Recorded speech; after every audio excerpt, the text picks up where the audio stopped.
Hello, welcome to the program. My name's Graeme Sinden. My special guest today, I'm talking about Speedway, Beau Oldfield. Beau Oldfield, thanks for coming in. Thanks for your time. It's great to have a chat with you. It's not often that we get to talk to late model guys for one reason or another, so it's great to have you in the program. Thank you for having me. Beau, AJ in Pursuit of Excellence, Rookie of the Year. I'm just reading off a cheat sheet here. Rookie of the Year, Chief Stewards Award, and runner-up in the Pro Dirt Series. That's not a bad start for your first full season in late model racing in Western Australia. Probably the toughest racing outside of North America. Yeah, I like to think that. WA's definitely got a stronger contingent of drivers, and just the series we got going, and now we got our marketing sponsor to do the whole season. It's just elevating late models even more. Just tell me about some of those things that I've just thrown out. The AJN Pursuit of Excellence Award, above all of the peers that you race against, and you were chosen, and Alan and Heather put a lot of thought and energy into that award to pick who they think is in the pursuit of excellence. So just tell me what it means to secure some of those things. For someone who's been in the division and late models a long time,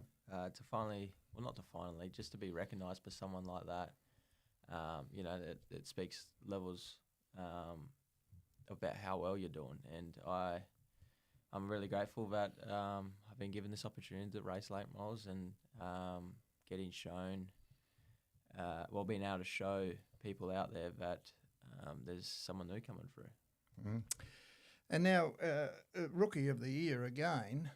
You only get one crack at that, don't you? And you've had your crack, and you've well and truly won it. But again, it's a hell of a thing to win for a particularly young bloke in your first full season. Yeah, there was a couple of new guys this season too, so it wasn't just my lonely self. But I was just pretty well going out there every day, trying to do my best and making sure I had a clean run. And I feel like we had that, and we done. Very good, got a lot of good results, and I think we come pretty well clean, like unscratched. So, no, we're happy with how we went. Very happy. Oh, absolutely. And of course, the big one for you possibly was runner-up in the Pro Dirt Series. I mean, there's some tough old competitors, including your uncles in there that... and I know they had a few nights off, but even so, when you talk about all the former Australian champions running here in Western Australia week after week, to be runner-up in that series in your first full year, that's a pretty big ask. Yeah, it just shows how consistent we were. And, Dad, Cito and Brooke, those guys helped me each night to make sure the car was 100%. And, being consistent really shows at the end of the season, and that's pretty well what we were. We started off a bit slow, but then during the middle of the season, we're getting podium after podium after podium. So that's how you want to roll when you're in a rhythm. But then we finally ticked off that feature win, and then we were still happy with that. Everything just fell in line, and then we got all the results we did. Now, give us a little bit of background on yourself and who's helped you along. And I know there's a big family involvement in the Oldfield racing team, but tell us a little bit about that background and who's helped you along so far to get to this point in your career. Definitely the three boys. They've, it's good to be able to walk to one of those boys and ask what they thought and what I could do better and how I could do it better. Because having someone with so much experience that really helps you, and especially being right beside you the whole time. That's you can't get anything better than that. And we're just really grateful, having those boys around me, because it really showed each night, especially when Dad wasn't here. I was able to go to those two boys, and they really, helped me get along. And then, that same night, we all got on the podium. So.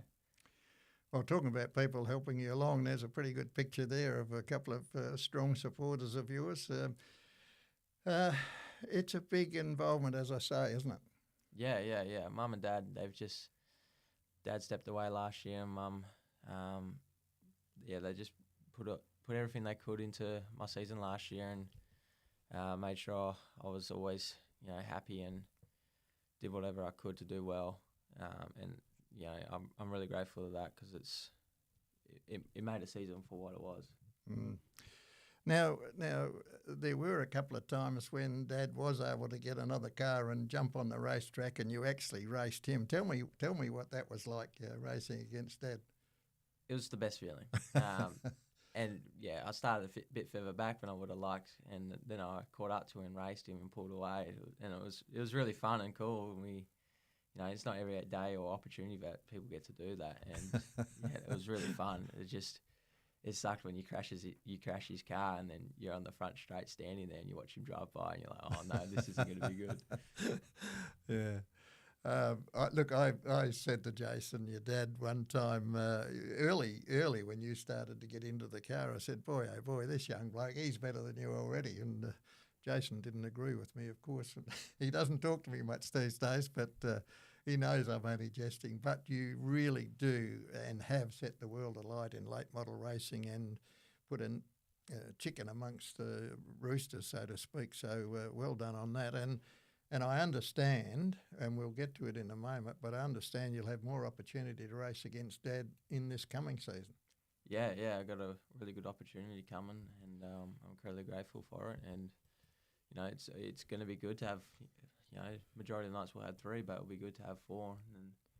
And the other 2 boys, we could have more than 4, and that'll be pretty well just the whole field. Well, normally the Oldfield boys occupy first and second, or sometimes first, second and third on the podium. So with 4 of you in there racing, I'm sure that'll be a regular feature. Up on the slide just now, we've got Craig Nylander on behalf of AJ and Heather presenting you with that AJ Pursuit of Excellence Award. That was a great night, wasn't it, down at the Pro Dirt Series award presentation night at the Swan Yacht Club? Yeah, that was. I didn't expect to get so much, but I mean, there's a really great club and so many good committees and just drivers all the way around that, they help promote and support the division. And yeah, they really got us to help me get to where I am. And it just makes me feel so proud of myself, because there's so many people there that, supported me, congratulated me, did everything they could to be the nicest person to me. And I feel like that's what you want when you go into a new division. And yeah, they were just so kind and made me feel really good. Now these cars, they're big and heavy, and their dimensions, they're long and they're wide. So when you tip it into a turn in 1 or 3, you can't easily just pull out and pass someone, because you've got to step out into another lane, probably 2 metres away from where you've just been racing, and you lose a lot of ground. So you've really got to choose your mark when you tip it in going into 1 and 3, don't you, to get a good exit out of 2 and 4. Yeah, just with the bodies themselves, they have this big nose on the front, and being behind the car, you don't notice how much it makes a difference until you're right behind them. And yeah, you always got to be aware. No matter where they turn in, you got to turn in before. So there's always that to be in mind of as well. And if you're not in the dirt straight away, there you can really notice the difference. So it's just making sure you get your marks each lap. You know what part of the track's good already, and just being focused the whole time. Now, the month of March belongs to late models these days. I thought last year's late model racing during that month was sensational, including the 100-lapper and the midweek mayhem. You had 5 days of racing in 9 days. Uncle Warren was fortunate to win that and win it well. And some good competition, Americans in the field and the like. So that must have been a highlight of your career, going into an inaugural 100-lapper as well. Yeah. It was really cool, because you're racing against Americans, and there was a good field of Eastern State guys that come across. So you really get to see where you stand against the whole nation plus more. So yeah, it was good to race against those guys. Unfortunately, we didn't get the results we really wanted. We struggled each day with qualifying, and then that just set us back behind the 8 pole. And then, that one DNF really set us back in the points for the whole 5 weeks. But I feel like we made it up for that 100-lapper. And we showed that we definitely still had the pace. So it was, Now, Beau, as a result of the career, or the start you've had to your career, and of the season that you had in your first full season, you've got some exciting news with CTM Recruitment. Robbie Wells has come on board and had a chat to you. Just talk us through that now, so that viewers can understand what's going on there. Well, last year, yeah, Dad mentioned I need to, gather up a couple of sponsors to help me through the season.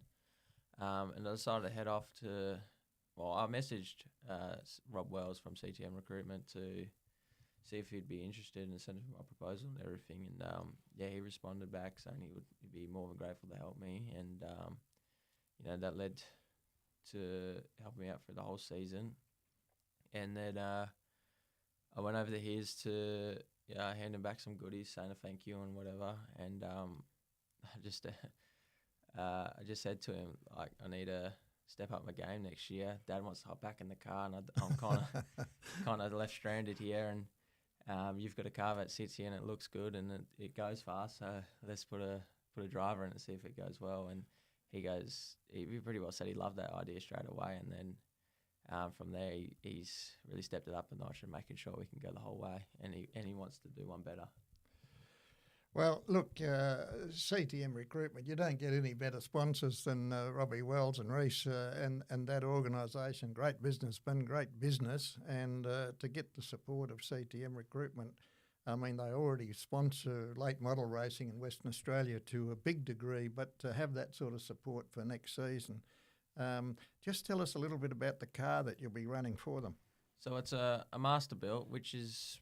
It will be the only one running this season. It's used to be a well-known brand across late models here, but they've sort of died out as the Rockets and Longhorns have come in. So it will be different to the field. So one couple of days it will have its advantages and it will have its disadvantages. But Rob's he's very adamant in giving me the best he can, and I think each day Dad and I are going to make sure we can succeed to that level of having the best. Mm. Well, from all of us here at talking about Speedway, a big tick and thank you to Rob Wells and CTM Recruitment Group. What a wonderful thing to have him behind you in your career, and your career's already started, but it's just starting to take off now. And with that car, it's got a big powerful engine, which we'll talk about just now if we can. It's a 418 Klein automotive Chev motor in there. Yeah, so that's one of Warren's old motors. During March, he got an East State driver to come over. Unfortunately, they blew up the first night out, and Warren had this motor for sale, and he bought it off him. And then, so it's very different to the crate motor that I ran all season last year. Then I had that a little run with his car and package at Allenbrook 2 weeks ago, and I never thought a motor could make such a difference. It put me back in the seat and made me a bit worried. But I think it's going to be good. We went all the way through it, Dad and I. We just made sure we could get it to the best we can straight off the bat. And I think it's pretty similar to what we had, which is good. And it gives us a good starting point, and we're very, very excited to go further ahead with it. Now, the engine you've been running in the number 11 car, your dad's old car, is a crate engine and a bit softer on horsepower and perhaps a little easier to drive in most conditions. When you've got a heavy tractor, you've got it up against you. But this bigger engine now, it'll be another learning curve for you, won't you? And we spoke off air that maybe even on occasions, particularly slick dry tracks, you're going to get off the throttle a little bit to get the wheels back under you to keep the car driving forward rather than spinning wheels. Yeah, it's definitely going to be the biggest learning curve of the season. I feel like I know pretty well what to do when it comes to car setup, just the basics, every day, what to do when the track gets to what stage. But having a motor underneath me is going to be a whole different thing. Trying to figure out, there's going to be whole different lines that you run now because you can build up so much more momentum, and just it's going to be a lot more difficult. But I think it's going to be a lot more of an advantage having it than not. Now, the car that you've got, chassis wise, is it difficult to jump from one chassis into another chassis, assuming they're all set up reasonably well? Yeah, definitely. Every chassis's got its pros and cons, and you never get them exactly the same, no matter how hard you try. I mean, there's so much put into late models that they're never going to be the same. I feel like with sprint cars, there's little bits of adjustments, there's a little bit of this with the frame, but when it comes to late model being so long and stretched, there's a lot more they can change it and sneak out of them. So I think it's going to be, the first couple of shows will be very increment to what the season's going to be like, learning, and seeing what changes do what, because it's never going to be the same. So we're just going to make sure we can get good nights out of those nights, and learn a lot, and hopefully get some results, and then use those nights as backup going towards the season. Having some points in the bank and just making sure you can relax and take it easy each show, and make sure you can nail out and make sure you get the car perfect each night. Well, we'll take a quick break and we'll be back right after this. Don't go away. At Maddington Toyota, we're all about great deals, value, quality and service. Head to our website for quality new, demo and pre-owned vehicles with videos so you can find your perfect car. We can organise the details by phone and email and deliver the car right to you. Check out the entire Toyota range, plus a huge selection of pre-owned vehicles, all backed by our real commitment to great service. Maddington Toyota, great deals and great service. Oh, what a feeling. Welcome back, my special guest, Beau Oldfield. Now, Beau, with Dad running some more shows, he's itching to get back in the car again and giving you the heave-ho, so just as well you've got to drive with Robbie and the CTM recruitment people. But who's going to be looking after you on race nights? Have CTM given you a crew as well to look after you and keep you running all night long? Yeah, so Rob's boy, Reese, and another one of their guys, Caden Harrison, they're going to help out during the season. So that's going to be pretty awesome, because back with Dad, it's normally just him and I, or he'll have his good mate Peter Sinden, or occasionally we have my brother come out. So it's not many of us, but between the 3 teams, there's always enough people to help out. But I'm just more than grateful just to be given the opportunity, let alone have careers extra. Yeah, absolutely. Now, I understand the race shops, your race shop, Oldfield Racing Team, and the CTM Recruitment outfit are not that far apart, and you and Dad are able to go there midweek to get things underway and make sure the car's ready for the new season coming up. Yeah, that's one of the best things. It's only like 2 minutes around the corner from where we work on our cars anyway, so you can always dart across between. And that's one of the cool things. Obviously, it's a bit, it's not as annoying as it could be, but being separate. But it's good to have everything divided. You can focus on your stuff more, and it's just easy to have everything together in one spot. Now, being in the Oldfield family, and it's a huge family, work together, play together, you were never going to be anything else but a race car driver, really, were you, in reality? No, it was never going to be possible. Being a 4th generation on both sides of the family, because I'm tired of the Ludlows.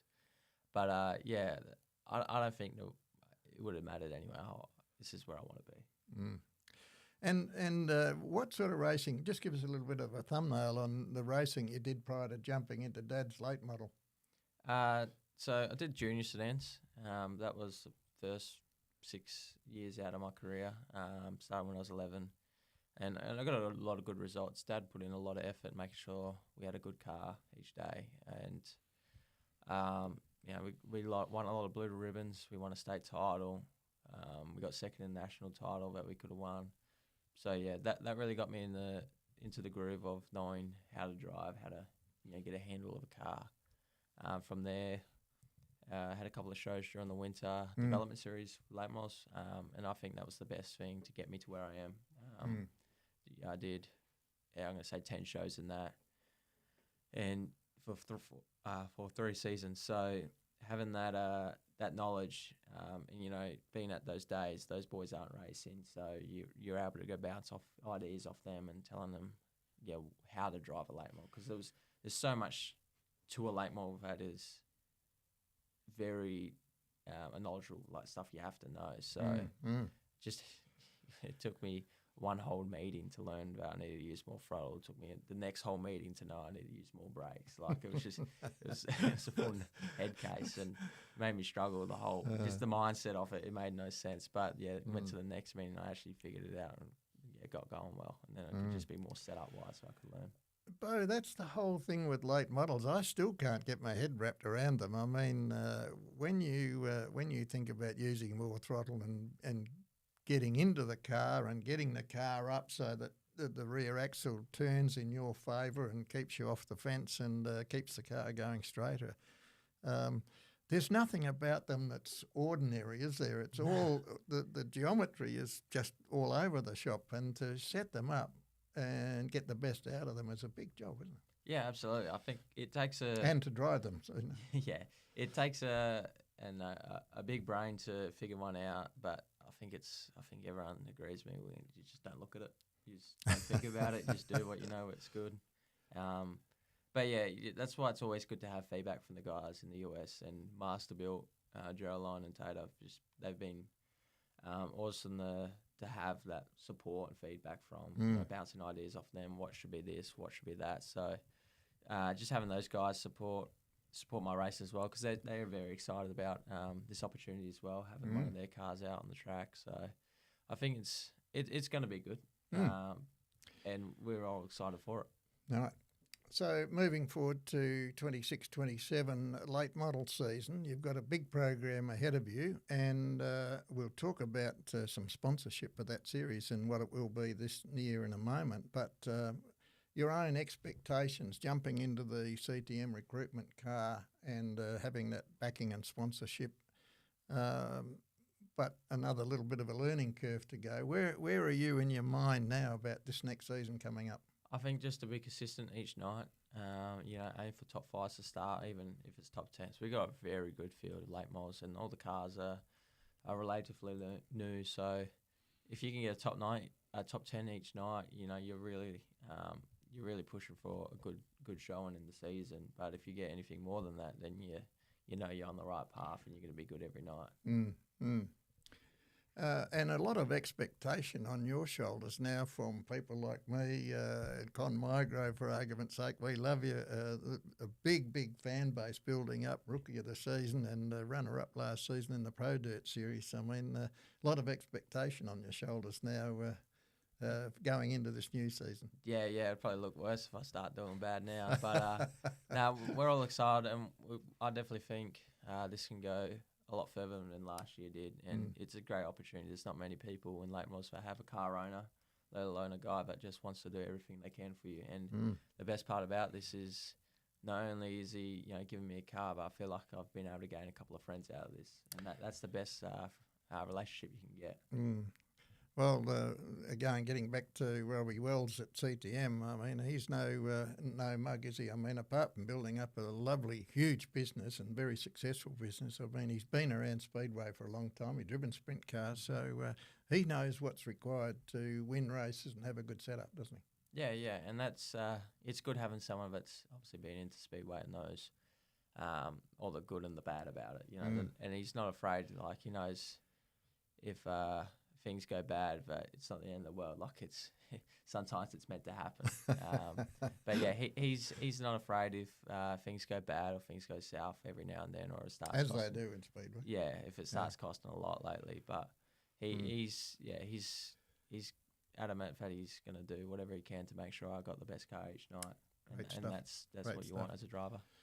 Now, apart from racing against a whole barrage of Oldfields, your uncles, you'll have Dad back in the foray in the number 11 car. But is he going to be running number 11 or you? No, he'll be running 11. So I'll stick in the CTM2. Yep. Just late mods have fixed numbers. Right. But yeah, it's just because it's his number, it's his car. It's better to keep everything the same. And the cool thing about that is, growing up as a kid, 2 was one of my favourite numbers. So it works out perfectly. All right. Now, so apart from that to look forward to from you as a driver and competitor, you're also going to be running now. You were runner-up in the Pro Dirt Series last year, but this year we've got a whole new series starting, Canning Vale Late Model Series. So it'll be an inaugural series for you guys to be running in. So for the first season, anyhow, it'll be good to have that on your resume, won't it? Canning Vale Late Model Series. Yeah, absolutely. Be running much the same. It's just, the extra support we're going to get is going to elevate late models to a whole nother level, which is pretty well what late models need. We've got a really good package as it is, good committee, good drivers, good fan support. So to have someone like Kenny Val Toyota that wants to back late models in a big way is really, really beneficial for late models, and I'm really excited to be a part of it and see where it goes. I think it's going to be an awesome opportunity for everyone. Goodness me, yes, indeed. And now talking about good sponsor, CTM have been a very, very good sponsor for late models. Now you've got him as your own, so to speak. But people like Frank Scarterfield done a huge amount for not only the Oldfield racing team, but late models in general. Yeah, Frank's been a big supporter of late models and Oldfield racing as a whole. The last couple of seasons, he's been able to help us achieve what we have achieved. And yeah, putting what he does into late models has been incremental to what late models have built to this day. And I know Frank will keep pushing more and more to make sure late models can be bigger as it needs to be, because it is ultimately the superior sedan class in the world. Absolutely. Now, I want to mention this, Beau, because it's not normal that you receive one of these. Just talk us through this now that's on the screen at the moment. So about last week, I walked into the kitchen coming home from work, and I seen this magical painting on my kitchen table. So I messaged Dad about it, saying, "What's this? It's got my name on it." And he's like, "Oh, you wouldn't believe it, a legend from back in the day at Claremont. He's painted you up, and he's handed you a free painting." And I'm like, "Oh, really? That's really cool." And it looks fantastic. It's so bright, like the red really shows out in the light, which was really cool. And to be for someone to want to design me and want to hand me something that I can tell that takes a lot of time and a lot of hours and especially a lot of effort. And I know I could never do it, but for someone to want to do that for me and offer me, it really just makes me so appreciative of everything. Because you don't expect that. There's no way you could expect that. So to be able to receive that, it's just so awesome. Well, to look at it on the screen there, you would swear that was a photograph that's been painted, hand-painted. Not everyone would have that in their trophy room at home, so well done for that. And TJ Clare, another masterpiece in my view. So, Beau, that just about wraps us up for today, the time we have available. But is there anyone else that you'd like to thank for your career so far? Just everyone who's backed Oldfield Racing. It's just made everything a lot easier, a lot smoother. And all the sponsors that supported me this last season and going forward. Like I said, I had a lot of people that came at the start of the season, during the middle of the season, and at the end of the season. So I really got to thank it to them. And those guys, OEMX Diesel, it was good to have one of those nights where they actually came out to Speedway. They brought all their employees to the Moplex one night in the Turn 1 bar there, Highline Bar. So that was cool to have them all out there and show what late models can be as well. Yes, Rob Wells from CTM Recruitment, Reese from Northside Whitewalling, Samantha and Cheesy from Eastfield Tyre Services. They were really big support at the start of the season, so I'm really grateful to them. Rumble Ford, TLC Contracting, Michael Holmes Racing. It's really good to have a sponsor as your part supply. So, which unfortunately did get used quite a bit. So, but no, it's awesome to have people like that supporting me. Oldfield Sentiment Services, Redline Race Cars and Roll Cages, Ticket Suspension. There's a fair few of them to mention, but look. All of that support has obviously helped you along in your career thus far. It's got a long way to go, and I wish you every success. You thrilled crowds last year, certainly thrilled Con and I. We sit up in the Highline deck, in fact, in the Highline Bar, where many of your late model sponsors sit and get entertained. So we love having them up there. We love watching you from up there, and congratulations, as I say, on what you've achieved so far, and best wishes for the future. Thank you. I'm really excited for it, and this Moplex season needs to start up already. Well, there we are, my special guest, Beau Oldfield, a champion, a true champion in the making. Hope you enjoyed the program. We'll see you next time right here on Talking About Speedway. Bye for now.